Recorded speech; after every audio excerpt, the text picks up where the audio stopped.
ng aming mga nagawang pagkukulang. Sa iniisip man namin, sa pananalita man namin, sinasadya man o hindi, Ama, patawarin niyo po kami, Panginoon. Upang sa pagdulog namin sa inyo sa gabing ito, Panginoon, kami po'y maging karapat-dapat at kalugod-lugod sa inyong banal na harapan. Dakilang Diyos, maraming salamat sa gabing ito, Panginoon, lalo't higit sa mga naka-tune in, Panginoon. Salamat sa buhay ng bawat isa sa amin, dakilang Diyos, kung saan, Panginoon, patuloy na iniingatan niyo po kami, Panginoon. Nilalayo niyo po kami sa anumang uri ng kapahamakan, dakilang Diyos. Tunay, Panginoon, na napakabuti mo, Ama, sa mga anak mo, Lord. Tunay na ikaw ang Diyos na nag-iingat sa amin sa bawat oras, sa bawat araw ng aming mga buhay. Kaya Lord, napakabuti mo. Walang hanggan ang kabutihan mo, Panginoon, na patuloy mong pinapadama sa mga anak niyo, O God. Lord God, patuloy na nilalapit namin sa inyo, Panginoon, doon sa hindi pa po naka-tune in. Ipuin niyo po ang kanilang mga puso, Ama, na ipaalaala mo sa kanila na sa gabing ito, Panginoon, ay para naman po ikaw ang aming mapurihan, masamba sa Espiritu at sa katotohanan. Dakilang Diyos, salamat ng marami, Panginoon, sa kabila ng mga pagsubok na aming nararanasan, Panginoon. Tunay, Ama, na patuloy mo kaming pinapatatag ang bawat isa, patuloy na pinapalakas mo, Panginoon, at nanatili po kaming tapat, Panginoon, sa tulong po ng inyong banal na Espiritu, Panginoong Diyos. Kaya Lord, maraming salamat, dakilang Diyos, sa gabing ito, Panginoon.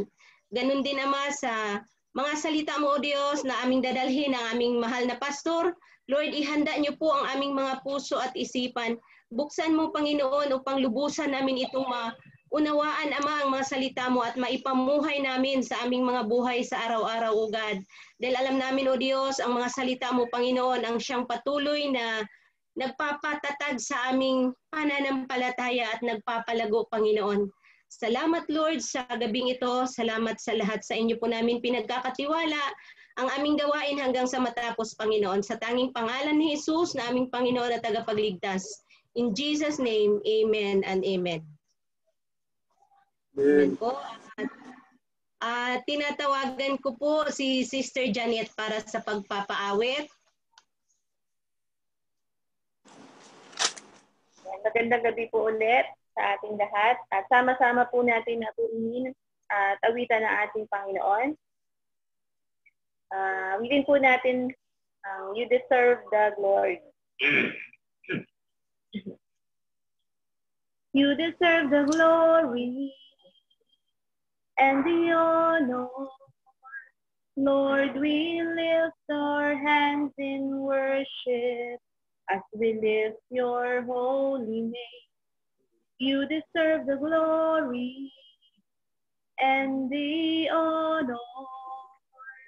Lord, we lift our hands in worship as we lift your holy name. For you are great, you do miracles so great. There is no one else like you. There is no one else like you. You are great. You do miracles so great. There is no one else like you.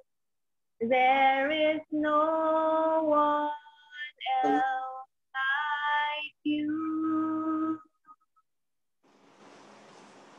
You deserve the glory and the honor.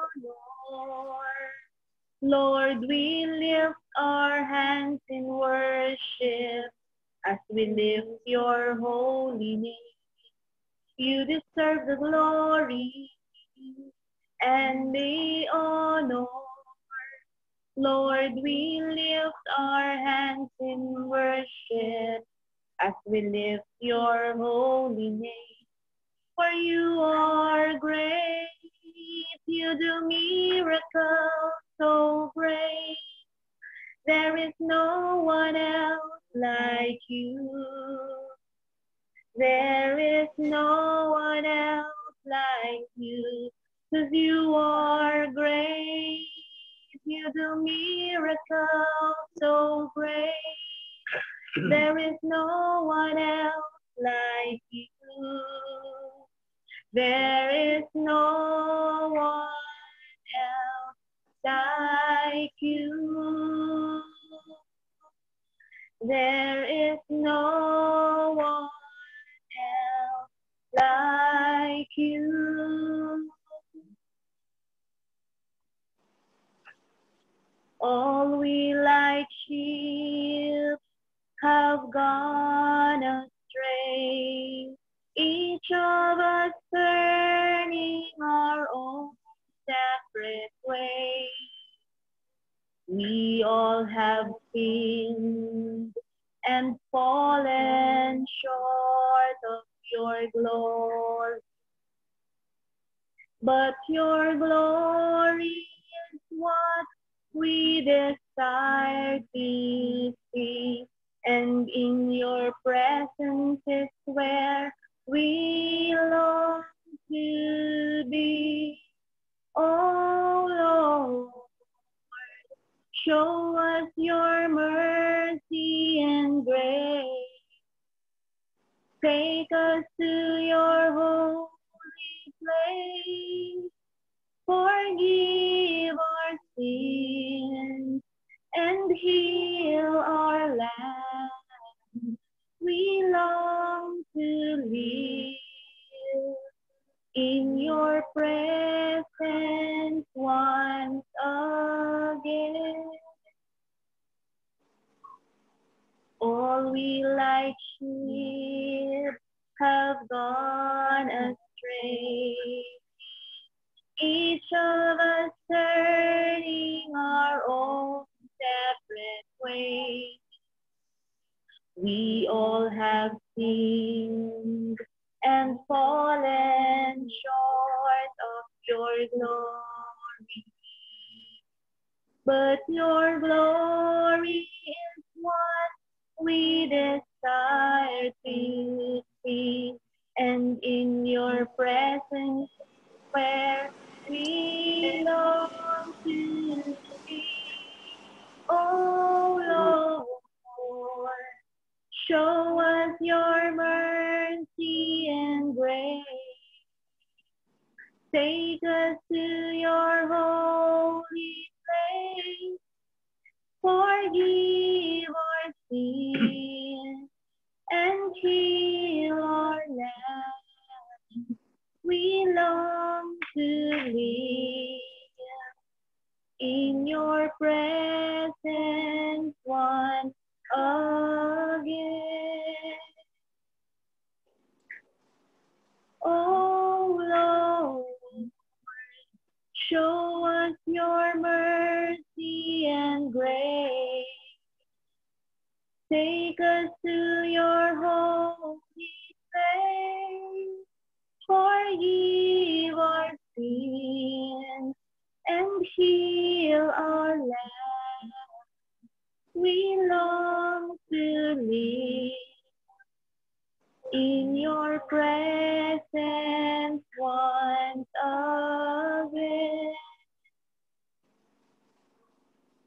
In your presence once again. Amen. Patuloy po nating awitan ng Lord. Awitin po natin sama-sama ang God will make a way. God will make a way where there seems to be no way. He works in ways we cannot see. He will make a way for me. He will be my guide. Hold me closely to his side. With love and strength for each new day, he will make a way. He will make a way. God will make a way where there seems to be no way. He works in ways we cannot sing. He will make a way for me. He will be my guide. Hold me closely to his side. With love and strength for each new day. He will make a way. He will make a way. By the roadway in the wilderness, he lead me. Rivers in the desert will I see. Heaven and earth will fade, but his word will still remain. He will do something new today. God will make a way where there seems to be no way. He works in ways we cannot see. He will make a way for me. He will be my guide. Hold me closely to his side. With love and strength for each new day. He will make a way. We will make a way. God will make a way. He will make a way. Amen. Sa Diyos po ang pinakamataas na papuri at pagsamba. Amen.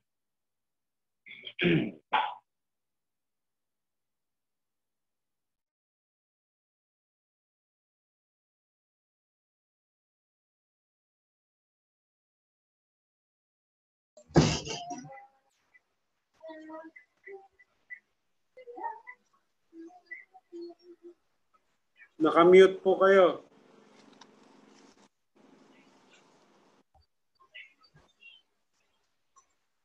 Hindi ko naman ginalaw yun. Sino pong gustong magti-testimony po?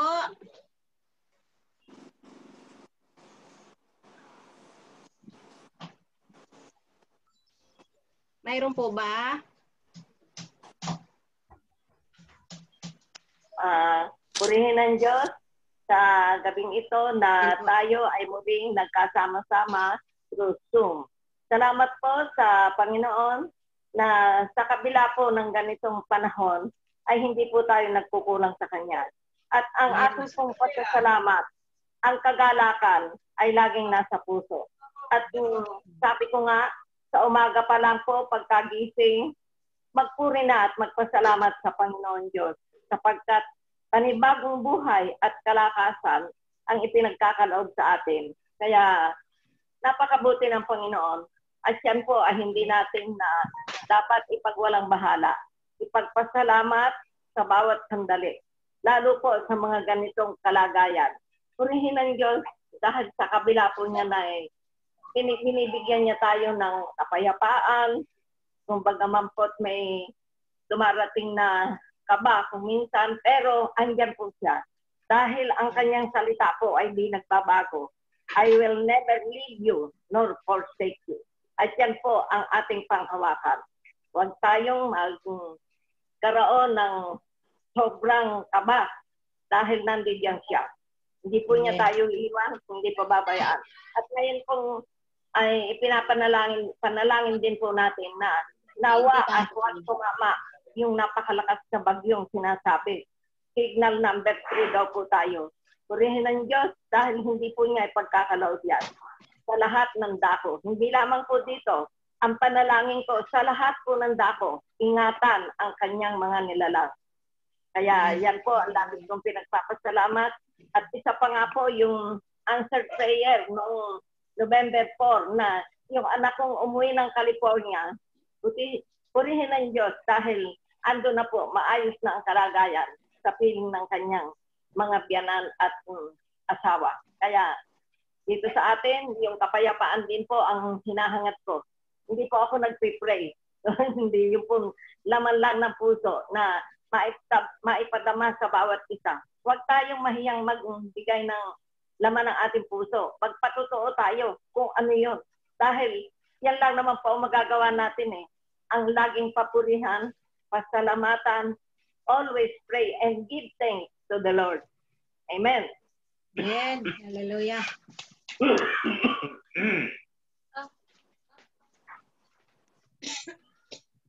Oy, napakaganda po ang testimony ni Nanay Norma. Sino pa pong may gustong magdi-testimony po? Ako po. Sige po. Ako po.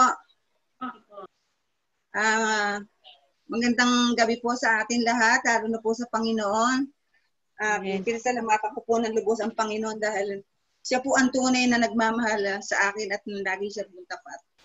Ang isang tunay pong Kristiyano, ang pagpapala po ng Panginoon o ating patotoo sa ating Panginoon, yun po'y nararanasan natin at yun po'y nakikita sa ating pamumuhay. Kaya salamat po sa Panginoon sa kanyang faithfulness sa aming buhay. Salamat din po sa buhay ng aking mga anak, manugang apo, kami ni Brother Ray. Salamat po sa Panginoon na patuloy niya po ipinoprovide ang aming mga pangangailangan po sa lahat ng aspeto ng aming buhay. Ganon din po, salamat sa Panginoon na andun ang kanyang pag-iingat sa bawat isa. Inilalayo po kami sa lahat ng uri ng karamdaman, Panginoon, ng Panginoon. At salamat din sa Panginoon na yun nga po, ipag-pray po natin yung bagyo ngayon dahil number 3 na po dito, ganun din po sa Metro Manila. At doon po nakita ko po sa Facebook, doon po sa Camarines Sur, naku, bahana po. Kawawa naman yung mga tao doon. Hindi pa tapos sila ng bagyong Rolly ay na naman po. Kaya pag-pray po natin ang mga kapatid po natin doon. At salamat din sa bawat isa na ayun po, nakita-kita na naman tayo ngayong sa ating gawain ngayong Miyerkules po na andun po yung kabutihan ng Panginoon na taglay natin ang kagalakang kapayapaan. Ganun din po ang kalusugan at higit po sa lahat tayo po ay nagpapatuloy at patuloy po tayong naglilingkod sa Panginoon at ganun din po patuloy po tayong nakakapag-aral ng kanyang salita. So magitan po ng ating minamahal na Pastor June. Salamat po sa lahat na yan at yun po sa Diyos po ang kapurihan. Thank you po. Amen po. Salamat po, Sister Adiling. Sino pa pong may gusto pong magpasalamat sa Lord? Patotoo? Ako din ay magpapasalamat din sa Panginoon. Una sa lahat ay pinasasalamatan ko ang Panginoon sa buhay at kalakasan na pinagkakaloob niya sa buong pamilya. Salamat din sa protection ng Panginoon at si Brother Celso ay kasama namin ngayon sa ating Bible study. Nandito siya, katabi ko. Ayan o, ayan. Yan. Salamat sa Panginoon na nakasama natin siya ngayon sa gawain. At pinasasalamatan ko higit sa Panginoon na si JR ay nakarating na rin sa Japan dahil yun ang flight niya kanina. 4 a.m. yung kanyang flight at ando na po siya. Kaya salamat sa Panginoon sa patuloy na protection dahil siya po ay nag-join na rin po sa barko uli. Yan. At kaya po siya napadali dahil promotion po. Isa na po siyang cook ngayon sa barko. Kaya salamat po sa Panginoon sa lahat ng blessing na ibinibigay niya sa amin, maging sa mga anak ko, sa kanilang trabaho. At si Joel din po ay pinasasalamatan ko ang Panginoon sa successful na operasyon. Nakauwi na po siya kahapon at andyan po, nagpapahinga lang. Then after a week yata ay follow up. Kaya patuloy na panalangin din sa Panginoon yung fast recovery ni Joel. Kaya ang lahat po ay pinasasalamatan namin dahil yung kanyang operasyon na 200,000 pesos ay sagot po ng insurance ng company. Kaya salamat po sa Panginoon na yung lahat ng blessing na yon ay nai-provide at walang naigasto sila Joel. Kahit yung mga food allowance nila transportation, ay sagot po ito lahat ng insurance. Kaya grabe ang blessing na ibinibigay ng Panginoon sa buong pamilya, lalo na po sa aking mga anak na mayroong mga trabaho. Yun po, salamat po sa Panginoon at si Brother Celso baka next week ay babalik uli sa barko, kaya patuloy na panalangin na makabalik siya doon ng maluwalhati. Yun po, sa Panginoon po ang kapurihan ng lahat. God bless po. Hallelujah. Salamat sa Panginoon. Ay ako din po, maikli lang po. Tunay po na pinupuri ko po, pinasasalamatan ang Panginoon sa kanyang patuloy na walang hanggang kabutihan na pinapadama niya po sa bawat isa sa atin. Lalo't higit po sa pamilya ko. Salamat sa Panginoon sa pag-iingat ng Panginoon sa bawat oras, sa bawat araw ng buhay. Salamat sa kalakasan na sinusustain, sa pangangailangan po. Salamat na pinoprovide ng Panginoon. Bagamat mahirap po, pero andyan ang Panginoon, hindi po siya nagkukulang sa amin. Napakabuti po ng Lord, kaya patuloy ko po siyang pinupuri, pinapasasalamatan. Ganun din po sa pag-iingat niya ni Philip sa paglalakbay sa araw-araw po, patungong company. Salamat sa Panginoon sa pag-iingat sa kabila ng mayroong COVID pa din. Pero ang Panginoon po ang siyang nag-iingat sa kanyang mga anak. Pangako po ng Lord na hindi niya tayo iwan, ipababayaan man. Patuloy lang tayong maging tapat sa ating spiritual na buhay. Kaya salamat po sa Panginoon, sa kabutihan niya talaga. Salamat ng marami. Yun lang po. Baka po mayroon pa po. Sister Raquel po. Baka mayroon po kayo. Naka-mute ba ako diya? Ayun. Wala na po.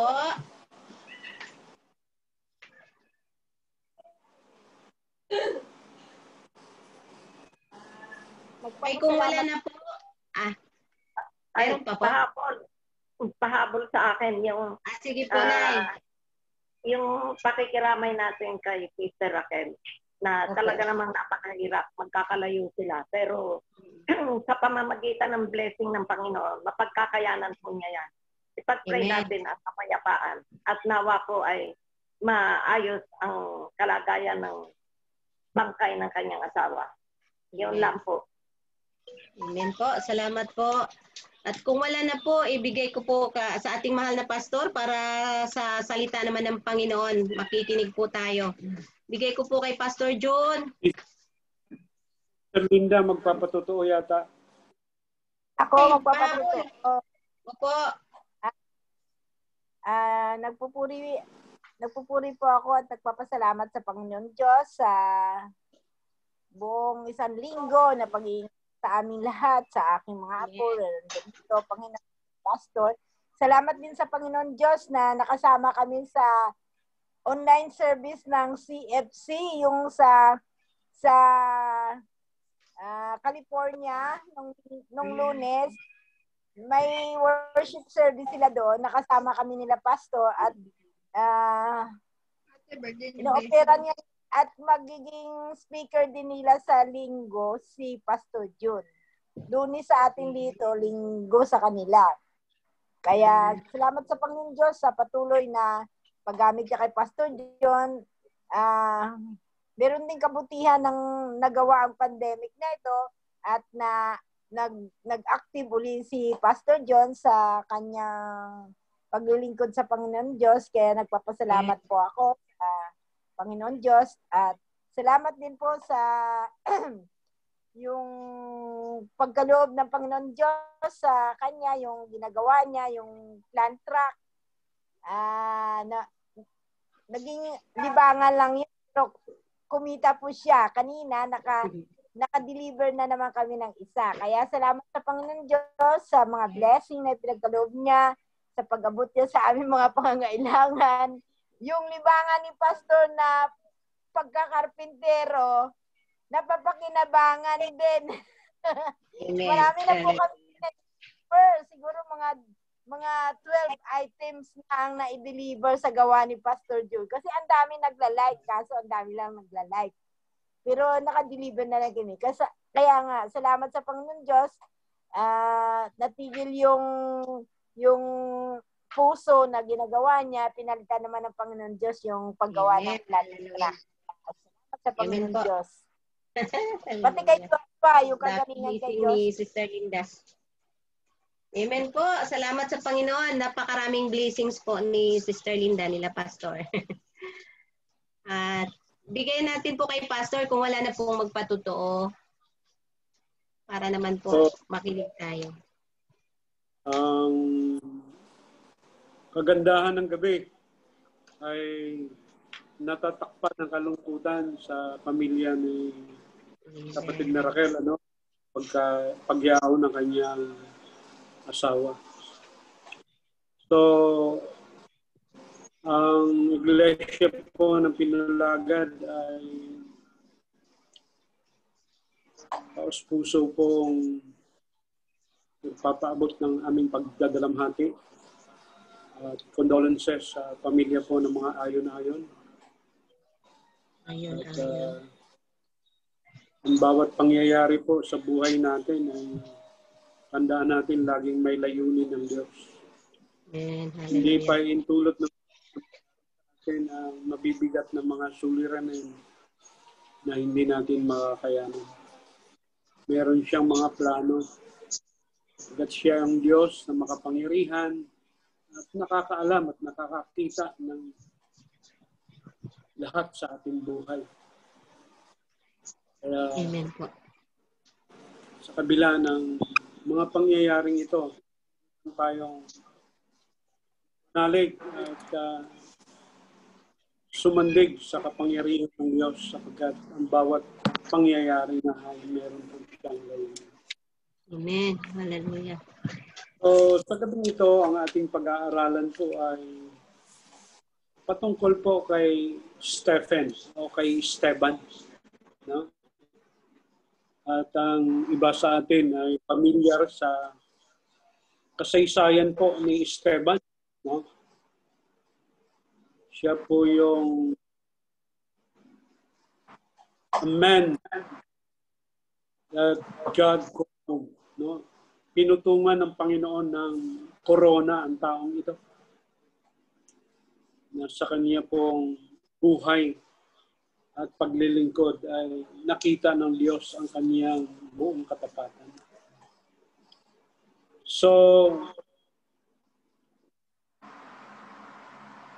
sa New Testament, no, po, ay meron pong salitang crown. No? Ito po yung ating makita, yung salitang crown. Nang ibig sabihin po ay diadema. Diadema. Ibig sabihin ay royal crown. Royal crown. At dito po kinuha yung salita sa English na diadem. No? Kuminsan tinatawag itong Stephanas, the victor's crown. At unang nakatanggap po nito ay si Esteban. At sino ba si Esteban? Siya po yung martir, no? Martir. Naging martir po siya sapagkat ibinigay niya po yung kanyang buhay sa paglilingkod sa Panginoon sa kabila po ng mga panganib na kanyang kinakaharap. Kaya ang ating pag-aralan po ay chapter 6 at saka chapter 7. No? Medyo mahaba-haba po ito. Hindi ko na po babasahin sapagkat napakahaba. 2 kapitulo ito. May isang verse lang ako na gustong ipaabot sa atin. At yan po ay matatagpuan po natin sa aklat po ng Pahayag. Sa sulat po ni Juan sa Pahayag, Kapitulo 2, ang talata po ay 10. No? Kapitulo 2 ng Pahayag, talatang 10. Ay ganito po ang ating mababasa, mga huwag mong kapakita ang mga pagkukusin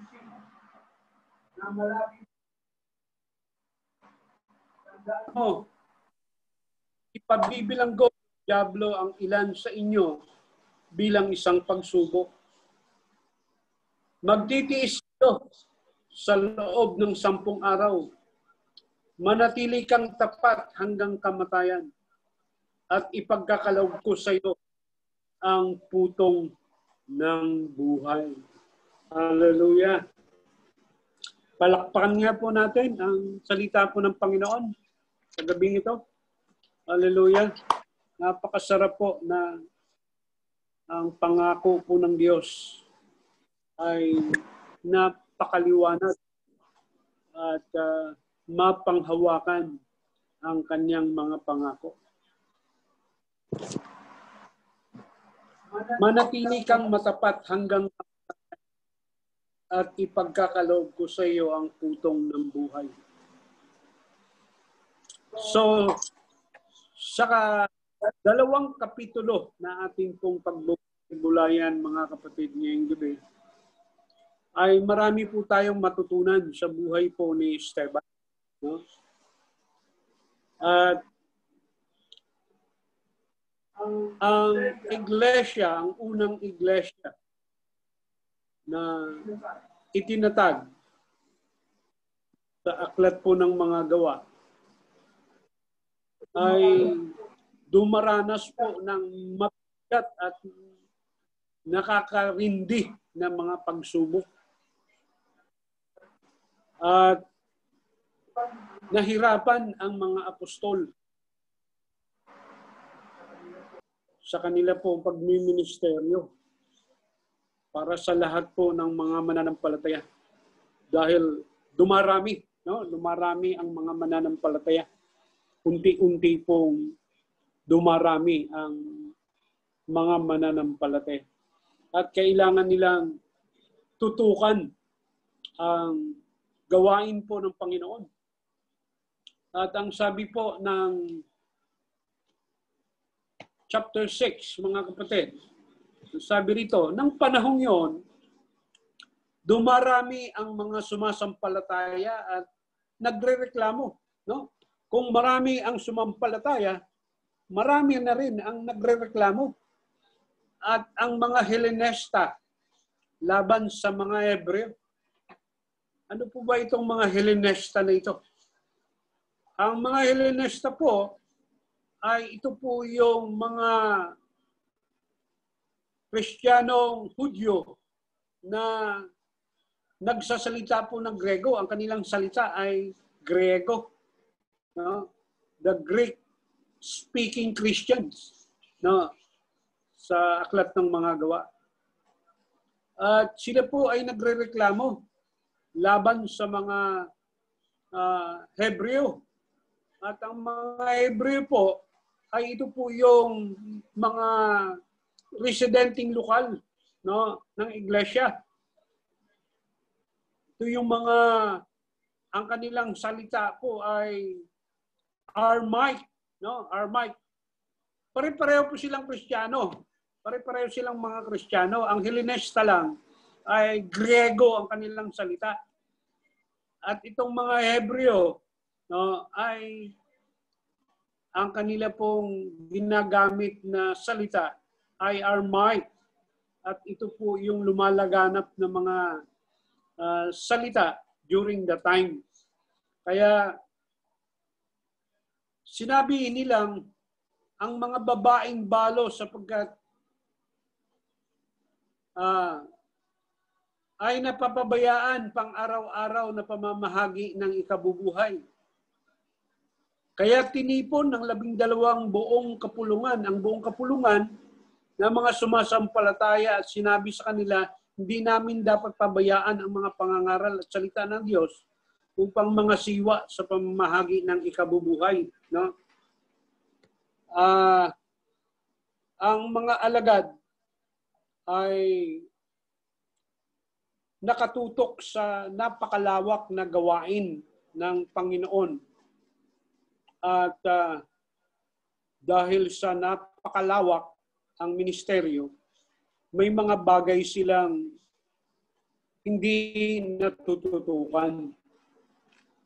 At yung mga pangangailangan ng mga balo. No? Kaya kailangan bigyan nila ito ng solusyon. Kailangan magkaroon ng pagbabago sa iglesia. At kailangan i-prioritize ang dapat i-priority. No? Kaya ang mga alagad po ay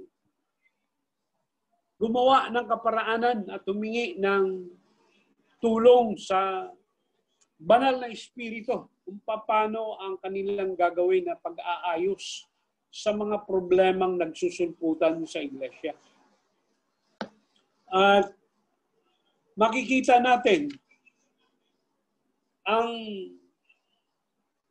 iglesia dahil sa kakulangan ng manggagawa ay nahihirapan, no? Nahihirapan. Kaya kailangan po nilang gumawa ng solusyon sa mga problemang lumalaganap. Kaya kung ang iglesia ay humaharap po sa seryosyong mga problema, ang mga leader at ang pastor o yung mga tagapangasiwa, lalo na po sa mga bagay na espiritual, ay hindi matutukan ang mga bagay na ika nga ay temporal na mga bagay. Sapagkat ang manggagawa ng Diyos, lalo na ang mga alagad, ay nakatutok po sa mga espiritual na mga bagay. So, kailangan nilang gumawa ng kaparaanan at ang solusyon na kanila pong naisip at pinaisip sa kanila ng Diyos ay pumili ng 7 tagapaglingkod, no, mga server. At ito po ang kanilang naging sentro ng kanila pong pangangasiwa sa iglesia, na kailangan pong pumili sila ng mga taong karapat-dapat, no? Mga taong karapat-dapat para maitutok talaga nila ang kanila pong ministeryo sa espiritual na mga bagay, no? Hindi sa mga temporal. So, kung titingnan po natin ang verse 4, at ang sabi po rito, at iukol natin ang buong panahon sa panalangin at sa pangangaral ng salita. Nalugod ang buong kapulungan sa panukala ng mga apostol, kaya pinili nila si Esteban, isang lalaking matibay ang pananalig sa Diyos at puspos ng Espiritu Santo. At sina Felipe, Procoro, Nicanor, Timon, Parmenas, at Nicolas na taga-Antioquia na isang hintil na naakit sa Judaismo. No? 6 po dito sa mga pinili ay mga Hellenista. No? Ibig sabihin, mga Greek-speaking Christians. Yan po yung 6 na napili na tagapaglingkod. At kasama po yan si Esteban. At ang isa po ay isang hintil na naakit sa Judaismo. Mga proselyte, kung tawagin. No? Na-convert lang sila. Siya yung hintil na na-convert sa Judaismo. At ang kanyang pangalan ay si Nicolas. Yan yung 7 pinili para sa paglilingkod o diakono ng unang iglesia po. No? Ng unang iglesia sa aklat po ng mga gawa. So, kailangan solusyonan ang mga problema para magkaroon ng pagsulong ang gawain po ng Panginoon. Kailang sa panahon po ng tagumpay, in times of success, it is easy for us to maintain. No, pagka medyo matagumpay ang gawain, paisi-isi lang ang sistema ng gawain. At kung minsan, pag nagpaisi-isi tayo, ito po yung panganib. No? Mapanganib pagka hindi natin masyadong tinutukan. Pag nakita natin, mukhang nagsasucess naman ang gawain. Ayon po kay Henry Ward Beecher, sabi niya, he called success a last year nest from the birds of loan. Any ministry or organization that thinks it is success will go on automatically is heading for failure. No? Pag nakita po natin at pinawalang bahala natin ang tagumpay, ang dulo po nito ay kabiguan. No? Kabiguan. Kaya ang akala nila sa simula, dahil dumarami, ay tagumpay na. Kaya nakita po nila na maraming reklamo, no? Marami pong mga disappointment na nagsusulputan at kailangan silang gumawa ng kaparaanan sa tulong at biyaya po ng Diyos. Kaya pumili sila ng 7 mga tao at ang mga requirements ay napakatindi. Ano? Ang sabi po rito, pinili nila si Esteban na isang lalaking matibay ang pananalig sa Diyos, puspos ng Espiritu Santo. No. Matibay ang pananalig, puspos ng Espiritu Santo. Ito po yung requirements na dapat makita natin pag tayo po ay inilagay sa ganitong posisyon. No? Yung tagapaglingkod o yung tinatawag po na diakono or server. Ito po yung mamamahala sa mga temporal na mga bagay. Pero dahil po si Esteban ay nag-uumapaw ang kapuspusan ng banal na espiritu. Hindi lamang pang temporal kundi pang espiritual, no? Ang sabi nga pang-sports pa, no? Pang-sports pa. Kaya dahil po sa kaniyang katangian at pagkapili sa kanya ng Diyos, lumabas po yung gift nitong si Esteban. At ginamit ng Diyos si Esteban. He was mightily used by God para sa kanyang gawain. Hindi lamang tagapaglingkod, kundi bilang isang saksi ni Kristo, no? Para saksihan ang mga taong, lalo na yung mga Pariseo, yung mga taong nagkundina sa ating Panginoong Jesucristo. At napakarami niya pong mga ginawa, no? Para sa iglesia. Ang kanyang pagsaksi ay naging daan para dumami ang mga mananampalataya, nadagdagan pa, no? Dahil po sa kay Esteban na siyang punong-puno po ng kapuspusan ng banal na espiritu. So, diakono ang kanyang posisyon, no? Tandaan po natin. At kung titingnan po natin ang 1 Timothy chapter 3 verse 8 to 13, yung qualification ng isa pong tagapangasiwa o tagapaglingkod. No? Tingnan po natin yan, mga kapatid.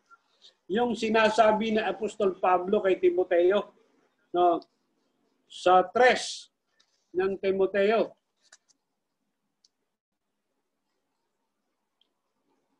talata po ay 8, no, hanggang 13. Ito po yung requirements ng mga tagapaglingkod sa iglesia, no?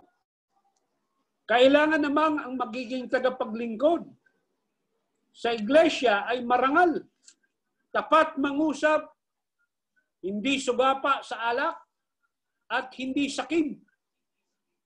Kailangan sila'y tapat sa pananampalataya na ating ipinapahayag at walang dapat ikahiya. Kailangang subukin muna sila at makitang matapat.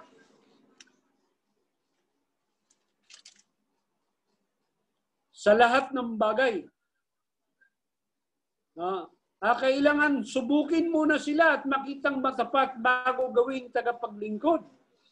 Kailangan ang kanilang asawa ay matitino. Hindi mapanirang puri, kundi mabait at tapat sa lahat ng bagay. Kailangan din isa lang ang asawa ng isang tagapaglingkod sa iglesia, maayos siyang mamahala sa sariling sambahayan at mabuting magpasunod sa kanyang mga anak. Ang tagapaglingkod na tapat sa tungkulin ay igagalang ng lahat at buong tapang nilang maipapahayag ang pananampalataya na pa sa atin dahil sa ating pakikipag-isa kay Kristo Jesus. Yan po yung qualification, no? Mataas ang qualification ng isa pong tagapaglingkod, ng isang diakono sa iglesia. Kaya diyan pa lang, no, ay marami na pong bumabagsak. Lalo na pagdating po doon sa spiritual, no? Sa spiritual, pag sinabing elder, matanda sa iglesia, kaya tayo po walang matanda sa iglesia kasi napakataas lalo ng pinaka-qualification kung elder ang pag-uusapan. So dito lang tayo sa pagiging diakono. Dito lang nga, napakataas na ng pinaka-qualification ng isang diakono. Kaya ito pong 7 na napili ay mga mapagpakumbaba lahat ito. No? They are servants, humble servants of church, and men whose work made it possible for the apostles to carry their important ministry among the people. So dahil po sa 7 ito, ang mga apostol po ay lumawak at naktutok sa kanila pong mga gawain. Kaya pag divided ang trabaho na ibigay sa tamang tao, ang tamang posisyon, makikita po natin nasusulong ang gawain po ng Panginoon. No? Tamang tao sa tamang posisyon ay susulong ang gawain po ng Panginoon. At napaka-importante po yung gabay ng Espiritu Santo, yung kapuspusan ng banal na Espiritu. Sapagkat pagpuspos po tayo ng banal na Espiritu, ay punong-puno po tayo ng kapangyarihan. It is full of power. No? Pag ang isang lingkod ng Panginoon o tagapaglingkod ay kontrolado po ng banal na Espiritu. Sa kanyang pananampalataya, sa kanyang wisdom at power. So, makikita po natin si Esteban na hindi lamang isang tagapaglingkod, kundi siya po ay naging saksi din. No? Dahil sa kanyang kapuspusan ng banal na Espiritu, hindi po nalimitahan ang kanyang ministeryo. No? Lumabas nga yung kanyang mga spiritual na kaloob. No? At marami po siyang naakay na mga kaluluwa sa paanan po ng Panginoon.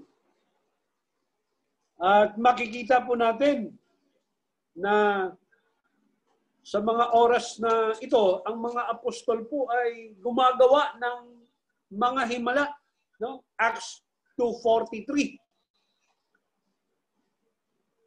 Hanggang mga sumusunod na talata, marami pong mga himala ang ginawa po ng mga apostol dahil sa pagkilos ng banal na espiritu nung magkaroon na po ng mga tagapaglingkod, no, para mga siwa sa mga temporal na mga bagay sa iglesia. So, ang powerful na testimony po ni Esteban, is the climax of the church witness para saksihan itong mga Hudyo na ito, no? Na ika nga ay tumatanggi kay Kristo nung panahon po ni Jesus Christ. At ito ngayon, ang sumunod si Esteban, ang pinuno ng banal na espiritu para saksihan ang hindi lamang ang mga Hudyo, kundi ang mga Samaritano, hanggang sa ang mga hintil, naabot ang mga hintil. Kaya hindi po nagkita itong si Esteban at saka si Apostol Pablo. Hindi po nagpang-abot ito. No? Hindi nagkaharap. Nagpang-abot sila ng panahon pero hindi sila nagkaharap ng personal. Kaya kung nagkaharap siguro itong dalawang ito, ewan ko lang kung may ipanalo ni Apostol Pablo ang pakikipagdebate dito kay Esteban. Ang sabi po ng Bible, si Esteban ay walang makakatalo.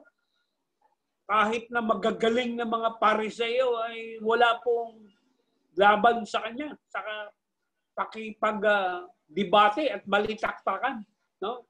Napakatindi po nitong si Esteban sapagkat punong-puno nga po siya ng Santong Espiritu. Kaya napaka-powerful ng kanyang patutuo. At naging saksi siya, hindi lamang sa mga Hudyo, kundi ng mga Samaritano at ng mga hintil. No? Kaya there are a lot of converts added in the church dahil po kay Esteban, dahil sa kapangyarihan ng banal na espiritu na ibinigay po sa kanya. At dito po, ginamit siya ng Panginoon para sawayin ang mga pinuno po ng relihiyon. At marami po siyang mga binanggit, no? Diyan sa chapter 7, kung babasahin po natin ang kapitulo 7, ay makikita po natin ang iba't ibang kaparaanan niya sa pangangaral ng salita po ng Diyos. No? Ang kanyang mga talumpati ay lalong sumikip ang dibdib ng mga Pariseo. At dahil wala silang magawa, no? Kung sila po ay nakikipagdebate kay Esteban, wala silang magawa. No? Wala silang paraan kundi ang patayin si Esteban. Yun lang ang kaparaanan nila. Kaya katulad ng sinabi ko, siguro kung nagpang-abot si Apostol Pablo at saka si Esteban, napakaganda siguro. No? Napakaganda kung nagpang-abot ang dalawang ito. Sapagkat, pero nasisiguro ko na hindi po pwede si Apostol Pablo kay Esteban sapagkat punong-puno siya ng banal na espiritu sa kanya pong pagsaksi. So, dadako po tayo kung paano pong naging martir itong si Esteban.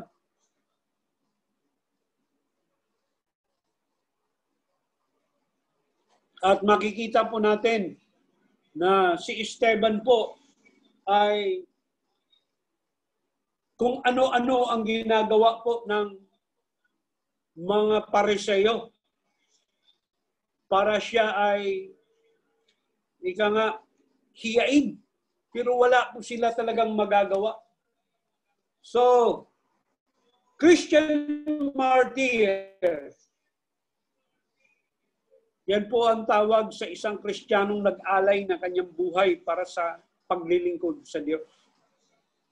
At makikita po natin dito na dahil po sa kanyang kamatayan, mga kapatid,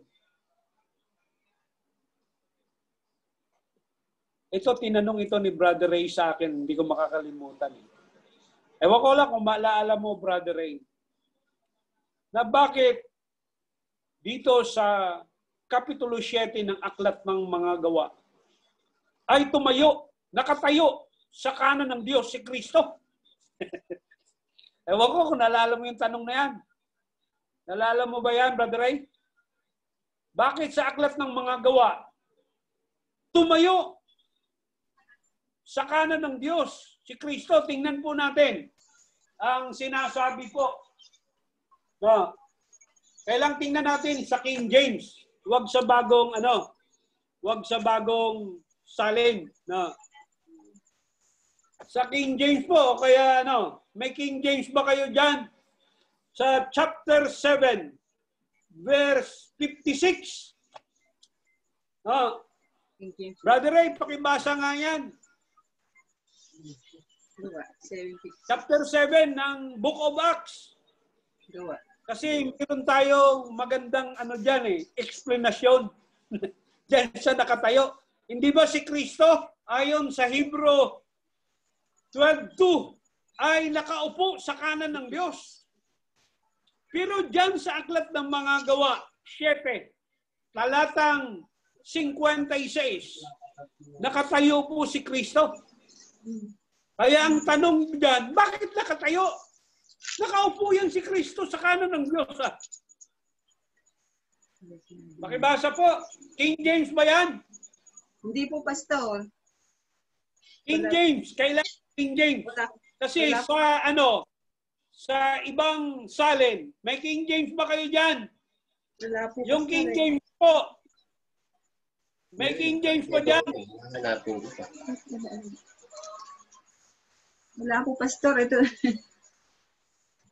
Pwede po, Pastor. Walang King James. Wala okay, po, Pastor. Dito na lang sa... Walang King James ko kayang Bible dyan. Okay, ako pabasa dahil walang King James. 7 verse 56. Ito po ang English po ito, English. Ang sabi, but he being full of the Holy Spirit, gazed into heaven, saw the glory of God, and Jesus standing at the right hand of God, and said, look, I see heaven open, and the Son of Man standing at the right hand of God. So makikita po natin, nakatayo po si Kristo. Kaya ang tanong ni Brett, ay nakatayo sa kanan ng Diyos. Ano ba? Nakaupo ba o? Yan. Ano ba? Nakaupo ba si Kristo o nakatayo? Ang anak ng Diyos ay nakatayo sa kanan ng Diyos po. Okay. King James yan, nakatayo sa kanan ng Diyos. So makikita po natin na nakatayo. Tulong kita. Matulog ka na dyan. Bakit kayo nakatayo na at hindi nakaupo? Alam niyo, ang isang taong namamangha, di po ba? Pag kayo ay nanonood ng basketball ng live, pag ang paborito niyong basketballista ay nakashoot doon sa 3 points o kaya nag-lay up at ginawa ng paraan para ma-shoot ang bola. Hindi ka lamang pumapalakpak, kundi tatayo ka pa at pumapalakpak. Kaya sipin ko po, nung makita si Esteban na punong-puno ng banal na espiritu sa kanyang kamatayan, ay tumayo ang Diyos dahil namangha siya sa kanyang pananampalataya. Gusto ba nating tumayo si Kristo? Sa pagkaupo, kailang makita po yung paglilingkod natin na gaya po ni Esteban. Kaya makikita po natin mga kapatid na ang paglilingkod sa buhay na ito ay dapat lang nating gawin, na maging karapat-dapat tayo sa ating paglilingkod sa Panginoon. Lalo na sa panahon po natin ngayon, no? Na hindi natin alam. Hindi natin alam ang buhay. Malakas tayo ngayon, baka bukas. Hindi natin alam. Walang nakakaalam kung ano po ang mangyayari sa buhay na ito. Pero ang alam po natin na kung tayo po ay naging tapat sa paglilingkod sa Panginoon, hindi lamang regalo ng Diyos sa atin ang langit, kundi meron siyang inihanda na putong para sa isang magtatagumpay sa larangan po ng pananampalataya. Kaya makikita natin mga kapatid, no, na hindi lamang siya isang lingkod, kundi naging saksi pa.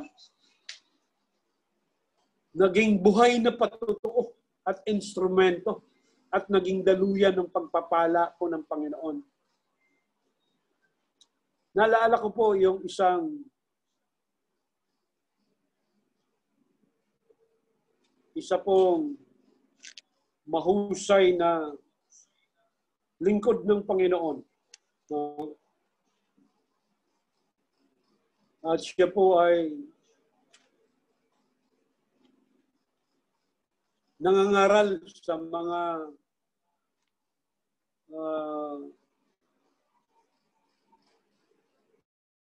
mga streets, sa mga palengke. Doon siya madalas na nagpupunta. At habang nangangaral po ito, no, mayroon pong isang taong sumigaw. At ang sabi, bakit pinahintulutan ng Diyos na batuhin sa pamamagitan ng bato mamatay itong si Esteban? Bakit hindi pinigil ng Diyos? Sapagkat marami siyang ginagawa para sa Panginoon. At alam niyo po, ang sabi po ng preacher na ito, sabi niya, God did do something for Stephen. He gave him grace to forgive his murderer and pray for them. No? Ito po yung napakaganda dahil ang sabi po ni Esteban sa kanyang bago siya mamatay, napakaganda po ng kanyang sinabi.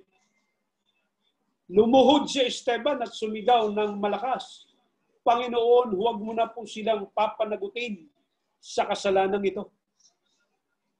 No? Huwag mo silang papanagutin sa kasalanan ito. Katulad po ng ginawa din ng ating Panginoong Hesukristo. Panginoon, Ama, patawarin mo sila sapagkat hindi nila nalalaman ng kanilang ginagawa. Ito po yung Kristo sa aklat ng mga gawa. Ang ginawa po ni Esteban ay katulad din ng ginawa ng ating Panginoong Hesus. Kung paano po siya inusig, no? Kung paano siya pinahirapan hanggang sa kinalagkad. At wala pong justice dito. Hindi siya inimbestigahan. Basta na lamang siyang binato. No? Dahil marami siyang ginagawang kaguluhan. Pero ang katotohanan, marami po ang namangha sa kanyang wisdom at katapangan sa pangangaral po ng salita ng Diyos. Kaya nawa, maging hamon po sa bawat isa sa atin na tayo po ay hindi lamang tinawag ng Panginoon na tagapaglingkod sa mga temporal na mga bagay. At kung tayo po ay merong gift para mangaral ng salita po ng Diyos, maging katulad po ni Esteban, na walang takot, walang takot po na ipangaral ang mabuting balita ng kaligtasan.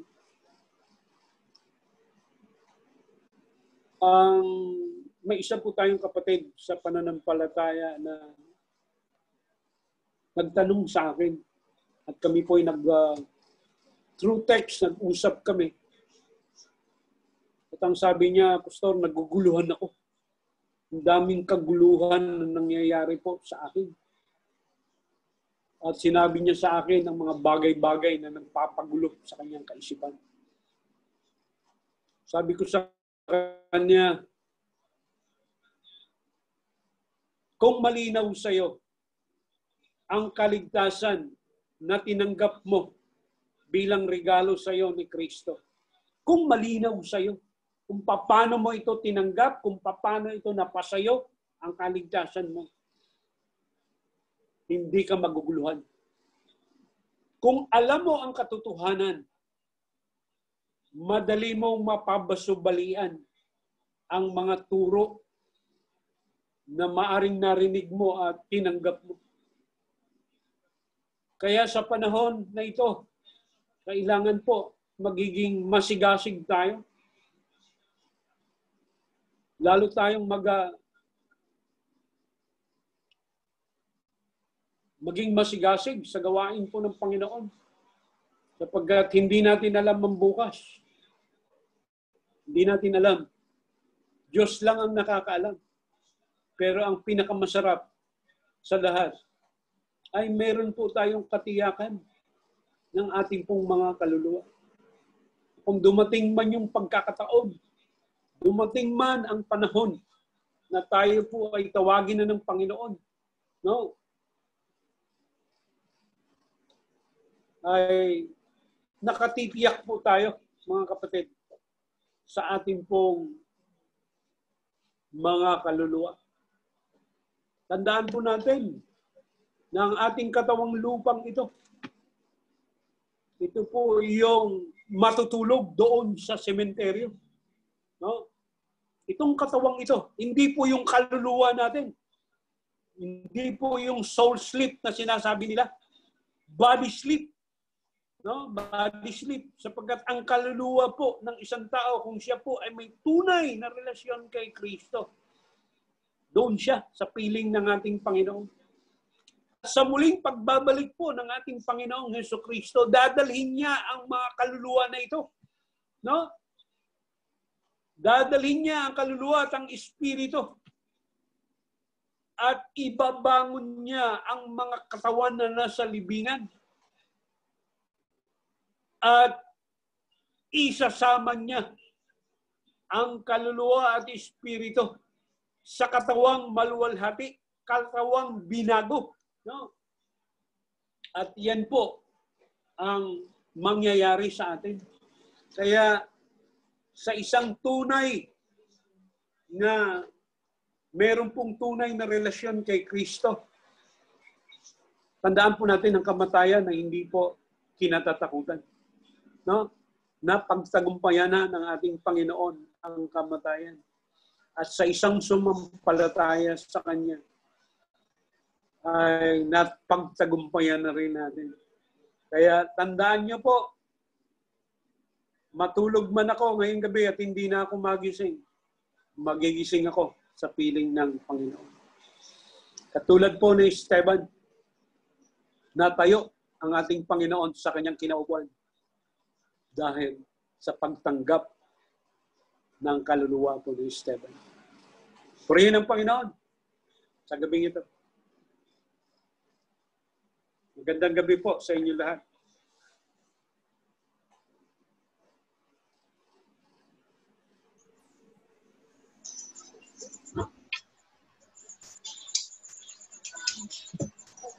Nakamute po kayo, Sister Helen.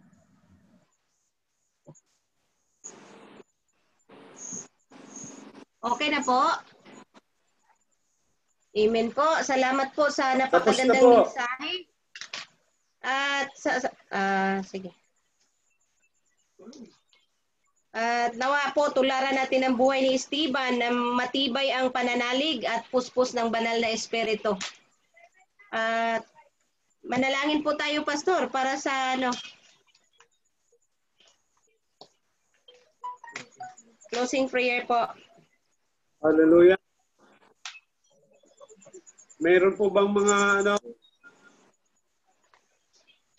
mga immediate na concern? Maliban po doon sa nabanggit ni Mr. Eli at ang ating pag-comfort ng Panginoon sa pamilya po ni Mr. Raquel. Amen po. Ingatan tayo ng Panginoon dito po sa bagyo na darating. Na hindi po masentro. Ang kanya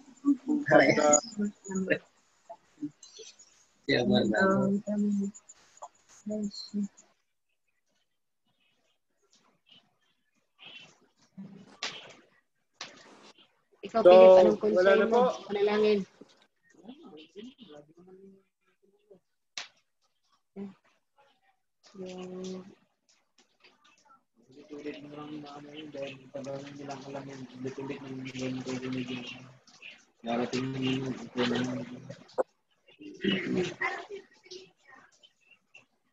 Yung mga karamdaman, Pastor, mga ubo, sipon, mga rayuma po, rayuma. Rayuma. Unmute. Yan, mute mo pag nagsasalita ka naman. So, tama ho natin sa yung aming kasambahay na magmula pa po sa Tacloban ay susunduin ko po sa Friday, susunduin ko sa Friday sa airport. At nawa nasa maayos na pangangatawan dahil ikukuwarantin ko ng 1 linggo doon sa Tacubo. Hindi ko muna pababain. Kukuwarantin ko para makasigurado. Hindi ko kilala.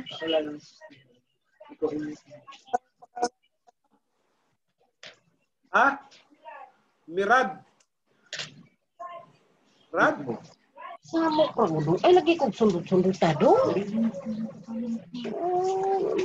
Request pa nga ako. So, let's pray. Kung wala na pong mga prayer concern, sige, tayo po ay manalangin. Lalapit po tayo sa Panginoon pagpapakumbaba. At idulog po natin sa Panginoon ang lahat po ng mga unspoken na request. Sige po, tayo po ay manalangin, aming Diyos. At aming Ama, kami po ay nagpupuri at nagpapasalamat. Nagpapasalamat kami, Panginoon, sa iyong walang hanggang kabutihan na sa kabila po ng marami naming mga pagkukulang ng katapatan mo ay hindi nagbabago.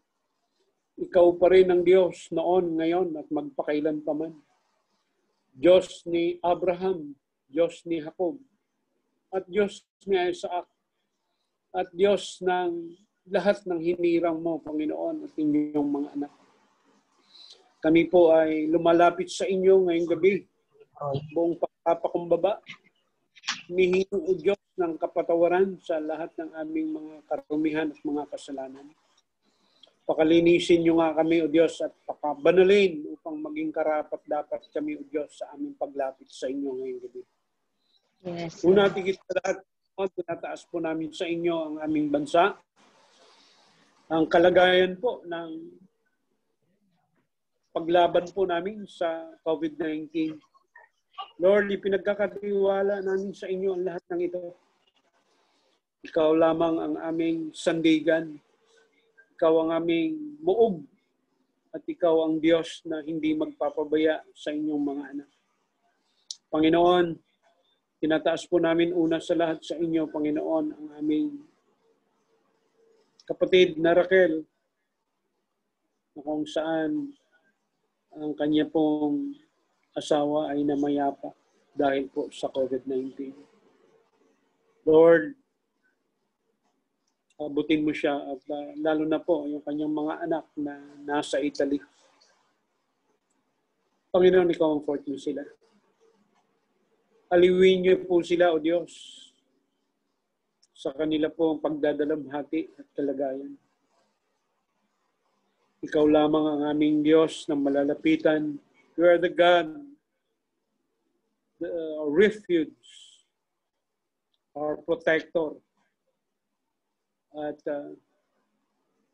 i-comfort niyo, Panginoon, ang kanyang mga anak. At dalangin ko, Panginoon, na magiging maayos po ang kanyang pong cremation at hanggang sa maiuwi po yung kanyang abot. Panginoon, patatagin mo si Raquel. Bigyan mo siya, Panginoon, ng malinaw na pag-asa na ikaw ang Diyos na lagi niyang kasama. Diyos na magbibigay sa kanya ng lakas. Gaano man kabigat ng mga suliranin ng kanyang kinakaharap. Ikaw ang kanyang sandalan. Ikaw ang kanyang tanggulan. At ikaw din, Panginoon, ang mag-aaliw sa kanya sa panahon ng kanyang kalungkutan. Panginoon, ipinagkakatiwala po namin sa inyo ang pag-provide mo rin sa lahat ng mga pangangailangan hanggang sa maihatid sa huling hantungan ang kanyang asawa. O Diyos, maraming salamat din, Panginoon, sa lahat ng mga biyaya na patuloy mong ibinubuhos para sa inyong mga anak. Pinasasalamatan din namin na si JR po ay nakarating ng ligtas sa Japan para mag-join po sa kanyang barko. At dalangin ko at pinasasalamatan, Panginoon, ang promotion na gagawin mo sa inyong mga anak. Dalangin ko, Panginoon, na patuloy mo siyang gamitin ng buhay na patutuo dun sa barko na kanyang sasakyan. Ingatan at ilayo sa anumang uri ng karamdaman at disgrasya at kapahamakan. Ganun din, Panginoon, patuloy po naming dalangin si Brother Celso. Salamat po sa kanyang buhay na ginagamit mo sa maraming kaparaanan. At yung pagbabalik niya po doon sa barko, dalangin ko rin na kayo po ang patuloy na mag-iingat sa kanya at magpala sa kanyang Diyos. Salamat na pinahintulutan mo na magkikita-kita sila ng kanyang mga anak, ng kanyang buong pamilya. At dalangin ko rin, Panginoon, ang kompletong kagalingan ni kapatid na Joel, O Diyos. Salamat sa matagumpay na operasyon, Panginoon, ng kanya pong Stone Calv Brothers. Dalangin ko, Panginoon, na patuloy mo siyang palakasin, ang kanyang buong pamilya, ilayo sa anumang uri ng disgrasya at kapahamakan. Lord, nagpapasalamat din kami sa anak po ni Sister Norma na nakarating po sa California ng ligtas. Salamat po sa maayos na biyahe ng trip. And we pray na patuloy mong ingatan ang buong pamilya po ng mga Sumalinog at ang Bungag family. Layo sa anumang mga karamdaman, lalo na ang mga kabataan. Aming Diyos at aming Ama, ang bawat family, Panginoon, ay tinataas po namin sa trono ng iyong biyaya.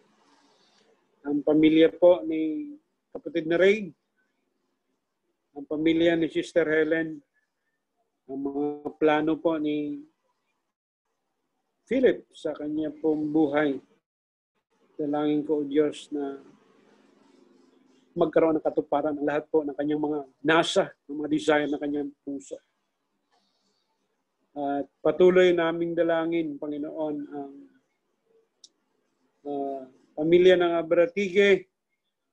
Ganun din, Panginoon, si Jonah na malapit na rin umuwi. Dalangin ko ang iyong pag-iingat. At dalangin ko, Panginoon, ang kasambahay po namin na mula po sa Bisaya. Dalangin ko, Diyos, na magiging maayos ang kanyang biyahe at malayo siya sa anumang uri ng karamdaman doon sa barko hanggang siya po ay makarating dito sa bahay. Dalangin ko rin ang aking pagsundo sa Friday, Lord. At higit sa lahat, Panginoon, ang bagyong ito na sumasalanta ng marami pong bayan. At kami po ay nagtitiwala sa inyo, Panginoon, na iingatan mo ang inyong mga anak sa bagyong ito. Nawa, hindi ito maging gaano kalakas, Panginoon, at sa kanyang paglandfall, Diyos, ay walang maapektuhan. Walang buhay na mawala, Panginoon. At ang agrikultura, Diyos, ay aming tinataas din sa inyo na protektahan mo para ang mga tao po ay magkaroon ng pagkain. At ganun din, Panginoon, ang lahat-lahat po ng mga nakadalo ngayong gabi, si Sister Ligaya, ang iyong patuloy na pagpapagaling po sa kanya. Ganun din si Sister Inday, ang buong pamilya po ng mga Rivera at Abainsa. Si Richie po ay tinataas din namin sa inyo na ingatan mo rin siya at ilayo sa anumang uri ng karamdaman. Ang mga gawain po ng mga kabataan ay tinataas din namin sa inyo. At patuloy mong palakasin, Diyos, ang bawat isa. Si kapatid na Elaine Paras ay tinataas din namin sa inyo at ganoon din ang bukas ka ng opportunity sa kanyang buhay. Lord, kung mayroon man kaming nakalimutan, alam mo ang bawat isa sa amin. Kilala mo kami, Panginoon, maging ang bilang ng aming mga buhok ay alam nyo, kaya wala kaming maililihim at maitatago sa inyo. Panginoon, tinataas po namin sa inyo ang mga unspoken prayer request ng inyong mga anak. Sa inyo po namin ipinagkakatiwala. Maging ang gabing ito, Panginoon, sa aming pagtulog at pamamahinga. Ilayo nyo kami sa anumang uri ng karamdaman. Pagalingin nyo kami, Panginoon, sa aming mga ubo, sipon at trangkaso. At dalangin ko, Diyos, na hipuin mo ang bawat isa sa amin, Panginoon. Dalawin mo kami, Panginoon, sa aming mga higaan sa gabing ito. Paranas mo sa amin ang isang gabi na mayroong tunay na karanasan sa inyong kapangyarihan. Salamat, O Diyos. Salamat po sa bawat isa na nakatune in ngayon sa Zoom. Abutin mo rin, Panginoon, ang aking mga anak at mga apo at ang lahat ng mga kabataan. Salamat, O Diyos, sa lahat ng iyong walang hanggang kabutihan. Patuloy, Panginoon, nagtitiwala kami sa inyo sa gabing ito. Sa inyo ang pinakamataas na papuri, kaluwalhatian, karangalan at pasasalamat. Sa pangalan ni Jesus, naming Panginoon. Amen at Amen. Hallelujah. Magandang gabi po sa lahat. Hingin ko lang po na lumapit kayo saglit sa camera. Kukunan ko kayo ng picture. Maraming salamat kay Brother Celso na kasama natin face-to-face sa ating prayer meeting. Amen po. 1, 2, 3, smile! Yan. Magandang gabi po sa lahat. Magandang gabi po sa lahat. God bless you po. God bless you. Handang gabi sa lahat. Good evening po sa bawat. Good evening. Bye-bye. Pare Domeng. Good evening. Andrea. Sister Hi. Raquel, condolence. Tracy, Jana, Cheche, Elaine, Jonah. Bye-bye. Good night. Galing. God bless. Hello, Tracy. Hello po,